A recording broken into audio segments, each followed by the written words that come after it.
We're here on the National Mall with our new friend Jason, playing Candidates Cash. So you've got 4 Wall Street financial institutions, and you've got a plethora of candidates, and you're going to try and guess which candidate is receiving the most money from these 4 financial institutions. Scott Walker. Let's go Jeb Bush. Donald Trump getting some money from one of these boys. Ted Cruz. Jeb Bush. How about Hillary Clinton? Trump, for sure. Let's go Jeb. Jeb got to be doing something. I know he's doing something. I couldn't help but notice the trend that you've got 4 Republicans here. Yeah. I just kind of figured big banks, always going with the Republicans, What if I told you that the answer to all 4 of these was Hillary Clinton? Oh, that'd be pretty bad. It's true, they're all Hillary. Oh, dang. Are you serious? Come on, really? Every person that we've picked so far has been Republican, and we're both Democrats. Really? That would be kind of surprising. Yeah, that is kind of surprising. Are you surprised that Hillary is getting all this money from Wall Street? I was not expecting that. She is getting all this money, and she's like part of the 1%. I would say that that's probably not. It's a little hypocritical on her part. Prosperity can't be just for CEOs and hedge fund managers. Democracy can't be just for billionaires and corporations. I don't vote for hypocrites. None of that. Shots fired. Yep. Not voting for Hillary. Hedge fund titans are giving Hillary Clinton more money than the very top Republican contenders. What is your take on this story? It's very sad. I mean, Hillary Clinton is pulling in more money from these people who caused the economic meltdown, these people who, according to author Leslie Uphold, are capable of making $1 million an hour for producing absolutely nothing of value for the economy, have chosen Hillary Clinton as their preferred candidate in the 2016 election, more than Jeb Bush, more than Rubio, more than Fiorina. The bulk of this money is now going to Hillary Clinton. Hillary Clinton said the reason she has received so much money from elite Wall Street billionaire insiders and campaign contributions over the years is because she's a September 11th hero and used that money to work with Wall Street to help rebuild Manhattan after the 9/11 attacks. We will now open up the floor to questions from a community at large. Senator Sanders recently said, quote, people should be suspect of candidates who receive large sums of money from Wall Street and then go out and say, trust me, I'm going to really regulate Wall Street. So you've received millions of dollars in contributions and speaking fees from Wall Street companies. How do you convince voters that you're going to level the playing field when you're indebted to some of its biggest players? I represented New York, and I represented New York on 9/11. When we were attacked, where were we attacked? We were attacked in downtown Manhattan, where Wall Street is. I did spend a whole lot of time and effort helping them rebuild. That was good for New York, it was good for the economy, and it was a way to rebuke the terrorists who had attacked our country. Mrs. Griffin, what are your plans for cleaning up our environment? 9/11. 9/11.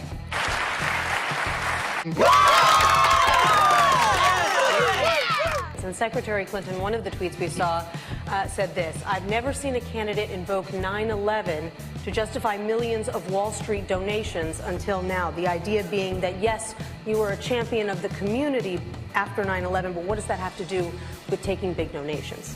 Well, I'm sorry that whoever tweeted that had that impression, because I worked closely with New Yorkers after 9/11. 9/11. For my entire first term to rebuild. And so, yes, I did know people. I've had a lot of folks who give me donations from all kinds of backgrounds say, I don't agree with you on everything, but I like what you do. I like how you stand up. I'm going to support you. And I think that is absolutely appropriate. Thank you for taking my question, Secretary Clinton. So I'm going to be honest. I was disappointed by the answer that you gave before about climate change.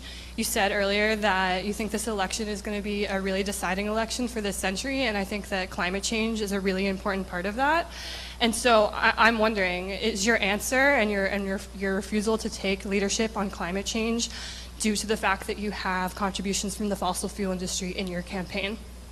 No, it's not. And I understand. I know what the right answer in terms of getting votes would have been.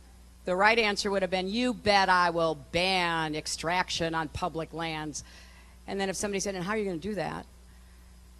well, I will advocate for it. And how are you going to get it done? I will keep advocating for it.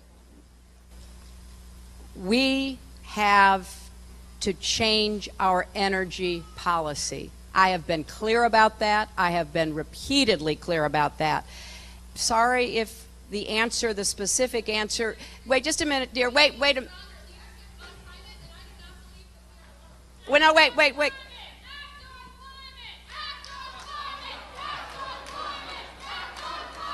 That's okay. I am all in favor of acting on climate. You know what? I have said in this campaign, I'm going to tell you what I believe. And some people may like it, and some people may not like it. And I believe strongly.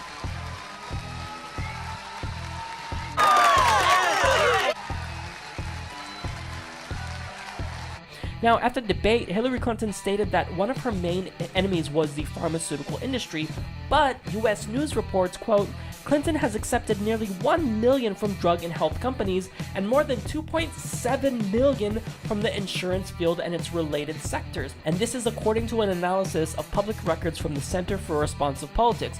So if you think that she's actually serious about cracking down on climate change or cracking down on Wall Street and the big banks, that's not going to be the case. She's going to get in office and be another corporate shill just like Obama. In 1996, the Justice Department investigated campaign fundraising abuses and cover-ups by the Clintons in connection with an effort by China to influence administration policies. In violation of U.S. law, agents for the Chinese government and military funneled millions into President Clinton's re-election campaign, the Clinton Legal Defense Fund, and the DNC. The DOJ's report stated, a pattern of events suggests a level of knowledge within the White House, including the President's and First Lady's offices, concerning the injection of foreign funds into the re-election effort. But one of the PACs that's supporting you is now attacking Senator Sanders. I guess my question is do you approve of this, of going after Senator Sanders by the super PAC? We know there's coordination. Well, I don't know anything about what you're saying. I have no knowledge of what they are doing. No. Well, and just continuing in that vein, the David Brock Group, it's been reported this week in New York Magazine, is digging through Vice President Biden's past, his record, so-called opposition research. My question is, do you approve of this? I first of all, I have no knowledge of it. But for you you're saying that you weren't aware that they were doing this and you don't approve of it, but the fact that they're doing it, isn't that really an effort to intimidate the vice president against getting into the race? I don't know anything about it. I can't comment on it any further than I have. One of the things that Senator Sanders points to and a lot of your critics point to is you made 3 speeches for Goldman Sachs. You were paid $675,000 for 3 speeches. Was that a mistake? I mean, was that a bad error in judgment? Look, I made speeches to lots of groups. I told them what I thought. I answered questions. But did you have to be paid $675,000? Well, I don't know. That's what they offered. So. Hi, Secretary Clinton. Will you release a transcript of your paid speeches to Goldman Sachs? No, there's a lot of controversy over your speeches. Secretary. Is that a no? Secretary Clinton, will you release a transcript of your Goldman Sachs speeches? Yes. Your paid speeches to Goldman Sachs? No, there's a lot of controversy over your speeches. Which enemy are you most proud of? Well, in addition to the NRA, the health insurance companies, the drug companies, the health insurance companies, the drug companies. I represented Wall Street as a senator from New York, and I went to Wall Street in December of 2007, before the big crash that we had, and I basically said, cut it out, cut it out, cut it out. Quit foreclosing on homes. Now, who's exactly to blame for the housing crisis? I think there's plenty of blame to go around. Home buyers who paid extra fees to avoid documenting their income should have known they were getting in over their heads. Well, actually, I have been very consistent over the course of my entire life. Take the trade deal. we are making progress toward finalizing a far-reaching new trade agreement called the Trans-Pacific Partnership. The so-called TPP will lower barriers, raise standards, and drive long-term growth across the region. So are you saying that as of today, this is not something you could support? As of today, I am not in favor. I have been very consistent over the course of my entire life. Colombia has the highest rate of killings of trade unionists in the world. I oppose the deal. I will vote against the deal, and I will do everything I can to urge the Congress to reject the Colombian free trade deal. The largest independently controlled oil company in Colombia, delivered a couple $1 million to the Clinton Foundation. She changed her position. One of our top goals is to complete free trade agreements with Colombia and Panama. It is difficult to separate the Clintons' personal and political financial ventures from those of the Clinton Foundation.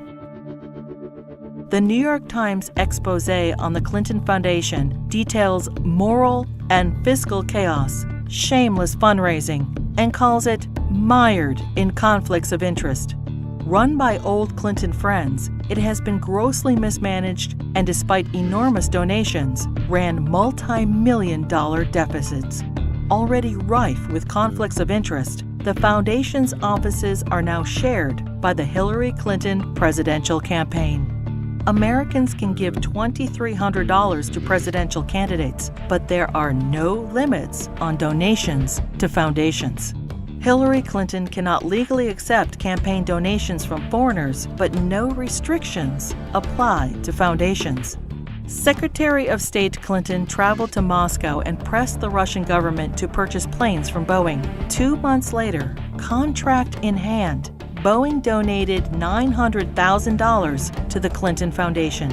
The foundation's support from foreign interests hoping to influence U.S. policy is of grave concern. Foreign donations to the foundation increased by 70% when Hillary Clinton ran for president in 2008.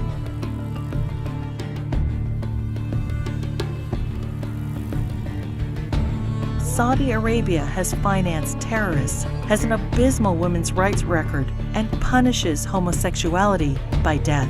And yet, the Kingdom of Saudi Arabia is one of the largest supporters of the Clinton Foundation.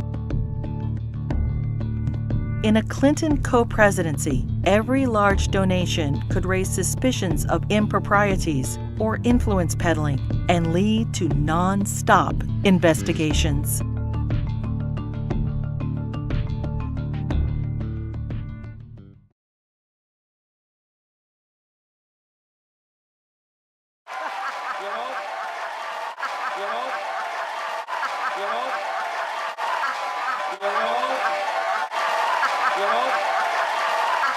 You know,